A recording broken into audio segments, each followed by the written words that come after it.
fame for more flooding over the next 24 hours. We'll show you their next storm coming up in a minute, but we have some incredible video. Yeah, I want to show you this video because we just keep getting new video coming in from our crews. We have reporters spread out all over the Bay Area. They've been covering this, and just new incredible video coming in. So I'm going to show you this one.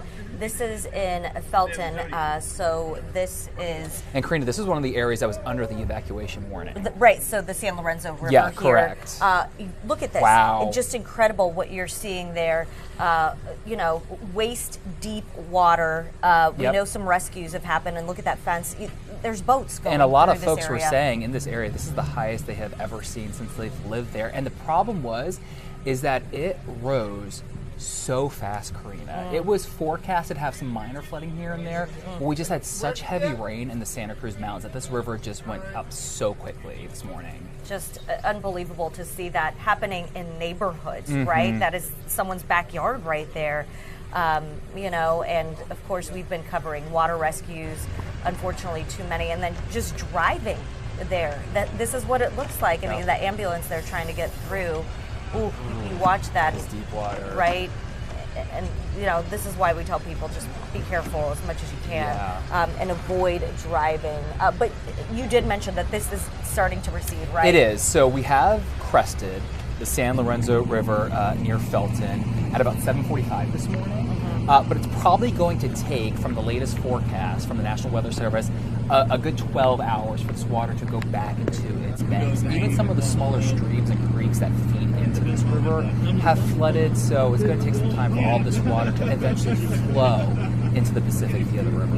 Okay, so Drew, that was that. Let me pull up this video for you. It's the countdown to the this crest. is And for Lee the Price, Russian the flooding River, threat is right in which his own also backyard. flooded. Yeah, we had some minor flooding there too, and with this river, it's still rising a bit. Thankfully, the North Bay did get spared some of the hardest rain. We thought we would see a lot more rain than we actually saw, which is good news here. It means the river is not going to go as high as we once thought it would, but it will still see some moderate flooding, or some minor flooding rather, early tomorrow morning. Okay, and then this is the next one. Yeah, this is likely the Guadalupe River Yep. at the Almaden Expressway. So that's what you're looking at there. And, you know, we also have video of a rescue here that happened. A woman had to be rescued from this area. You're seeing all those fire trucks there. So that was an emergency situation. So again, this is the Guadalupe River. And a similar story here is that it crested too this morning, so it will slowly recede as well. So, but still you can see the problems it has there. It's pretty high right now. Yeah, just unbelievable to see this happening everywhere. Look at that. As the camera pans over, you can see it's just almost touching the bridge. It's a lot of water. And again, had we had this storm, say, in September, we wouldn't see this many issues because the ground could take that water. The ground would soak it up. I mean, think of the ground now as just a dish sponge that can take no more water. Yeah. It's just going to immediately run off into our streams, our creeks, and our rivers this morning. I'm going to show you some of the other problems that we're seeing because of this. We've been following a lot of our emergency crews on social media, and this is a tweet put out not too long ago. This is from CHP Santa Cruz. Traffic alert, road closure, southbound State Route 17 south of Glenwood Drive. And so you can see this. I'll try to make it a little bit bigger. I don't know if I can, but you can see a slide there blocking the roadway, that picture on the right. Should we be cautious? I mean, could we see more of that, Drew? Yeah, and the thing about, you know, landslides, mudslides, and rock slides, these can actually happen days and weeks after our storms have passed. So this is something we're really going to have to keep an eye on. Just because, say, our stormy pattern will end sometime in later January, then we could see some of these land and mud and rock slides happen even weeks later, just because it takes some time for the ground to get loose, and then it eventually gives way. So that's just kind of a misconception that these have to happen within the storm. These can happen days and weeks after a storm. Unbelievable. Okay, here's another one. This is from CAL FIRE, and I will make this one a little bit bigger here in a second, but this is right at Station 26. A large oak tree fell and blocked both lanes of Highway 29. CAL FIRE and Napa County Fire along there were able to make quick work to clear the tree and get the road back open. And so we've seen this images like this over and over again. Oh, yeah, lots of trees. Massive trees falling. I mean, even in the city, it's been incredible, and crews have been working nonstop to try to, get these cleared out the way. And thankfully, this one didn't damage any vehicles, and nobody was injured in this situation. Yeah, and that's why it's, you have multiple concerns and multiple threats with our storms. One could be, the rain floods some region. Another one could be you got hit harder by the wind, and that takes trees down. So there's multiple things we are keeping our eye on. And unfortunately, Karina, more wind is forecast to come early tomorrow morning, and that's going to be an issue we'll have to watch. Okay, we'll get to that in a second. Yeah. Drew, one more thing. I want you to explain what we're looking at here. This is the flood warning, flood advisory from the National Weather Service. Yeah, so this is what you're looking at is the Russian River at Guerneville.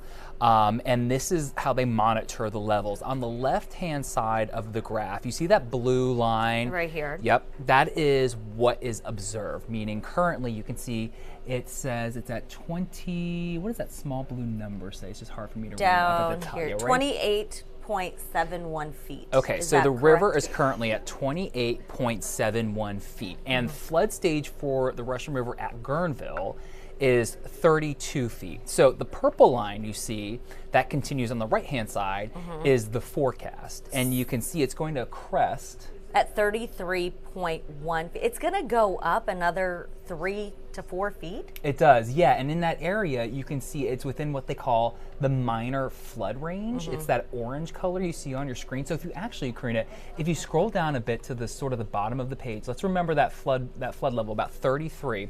So if you look on the left-hand side, there's a bunch of numbers right there. Right here. So if you look for the number 33 as you scroll down, it'll give you a really good indication of what could flood. Okay, so in Guerneville, the intersection of Highway 116 and Drake Road is closed. Oh, is that what you're talking about right there? Correct. And then you can see some streets in Forestville, Mirabel Trailer Park begins to flood. Okay. Yes, that's a really good resource for a lot of people, and this can be found online. If you just do a quick search on your browser for River Forecast National Weather Service, it's a really good resource. And the thing is, people in this area are really good at knowing what certain levels mean. So they're really adept to saying, okay, it's 33 feet. I know what that means. I need to get out of here now. And that river will have some minor flooding, but thankfully we saw a little bit less rain, and that means not as of a high level of flooding as we once thought last week. Okay, all right, but it's still unbelievable. It's going to keep. It will keep going up. And then if we just look forward to tomorrow real quickly, it'll be a level 2 on the storm impact scale for your Tuesday. And what we're going to find is that another round of showers and downpours will move through. It won't be as widespread as what we felt this morning. These will be more scattered in nature, but the winds will be gusty too. We'll have more trees come down. Early tomorrow morning, I would say between 1 a.m. and 7 a.m., we'll probably see those winds gusting 30 to 50 miles per hour. Wow. Okay, so that's when we're going to, see the images that I showed you, possibly again. Of more trees coming down. Anything else we need to keep in mind for, tomorrow morning? Yeah, I think that you just want to add some time maybe to your commute. It's definitely going to be a lot slower than normal. And just be aware, if you do live near one of these bodies of water, whether it's a smaller stream, a creek, or even a bigger river, you do want to keep your eyes on the water level. Just like this morning, it can rise really quickly. Right. And it can create a lot of issues very quickly. And so is today going to be one of the drier days? So actually, I wouldn't be surprised later this afternoon on our Monday if we get some sunshine to finish out the day. I know that'll feel weird, but it's almost like don't let your guard down, because the next round of rain will move through here tomorrow morning. Yeah, and so today would be a good day to maybe clean out any drains or gutters or anything that might help get out there and try to get ahead of the next rainfall that's coming. And when are we going to see rain again, Drew? So we'll see that rain enter after midnight tonight. So I would say right around 1 a.m. probably see another line of showers move through. And again, not as widespread as this morning was. Everybody saw the rain this morning. Right. It was a lot of rain. Tomorrow it's more scattered in nature, but still where those downpours set up, Karina, that's where we'll find the problem. It's something we'll have to chase as the day goes on. Okay, well, we'll continue watching it and paying close attention to what is happening. I know, Drew, you have a busy day ahead, and you'll be on ABC7 midday coming up here shortly, so you'll want to tune in for that. And there's so many press conferences happening today that we're going to continue to cover for you. A lot of updates with government officials about the flooding and emergency services that are out there, so you'll want to keep tuned in here to our live stream. We'll keep you updated as information comes in, and we'll bring those press conferences live to you here on our stream. So Drew, I've been following you on Twitter. I was actually out of town for a couple days, came back to a flooded downstairs, so that wasn't really fun. No. Yeah, we're dealing with it. Could be worse, but you know, it's just what everybody is dealing with right now. But I've been following you on Twitter, so give us your Twitter handle once again, because it's such a great way to stay informed. You're on it. It's the fastest way I can get you info. It's at Drew Tuma ABC7. That's the fastest way I can quickly just send out flood warnings, latest radar images, also when rain will start, when it will end. It's a good resource. Yeah, it is a good resource. You're, you know, you're on top of it.